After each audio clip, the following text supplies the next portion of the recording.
a night when the world was caught between excitement and fear. Y2K was looming, and while many joked about the end of the world, a small group of friends in a quiet town decided to throw a private celebration in an abandoned mansion at the edge of town. The house, long rumored to be cursed, had been the site of a tragic party decades earlier. In 1959, a New Year's Eve celebration had ended in catastrophe when the mansion mysteriously caught fire, killing everyone inside. Locals whispered that the house held grudges. Despite its ominous history, it was the perfect spot for thrill-seekers.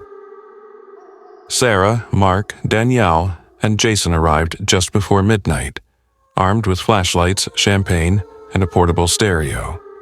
The mansion was as eerie as they'd imagined, grand but decayed, with peeling wallpaper and furniture frozen in time, as though the original guests had never truly left. At first, the night was filled with laughter and harmless scares. The group set up in the once opulent ballroom, where a dusty chandelier hung precariously. They toasted to the new millennium and played music, the sound echoing eerily through the empty halls. As the clock struck midnight, something strange happened. The stereo crackled, then played a vintage tune, a haunting waltz that none of them recognized. The group laughed nervously, assuming it was a coincidence, but then they noticed something even more unsettling. The mirrors in the ballroom reflected a scene from another era.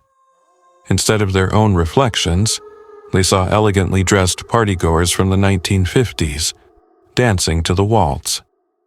At first, they thought it was a trick of the light, but the figures were moving independently of their own actions. Jason, always the skeptic, walked up to one of the mirrors and reached out. His hand passed through the glass as though it were water, and he disappeared.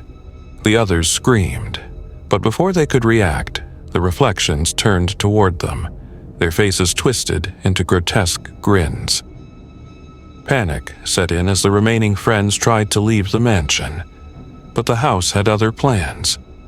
The grand doors they had entered through were now sealed shut, and the windows showed only darkness, despite the fireworks they could hear outside.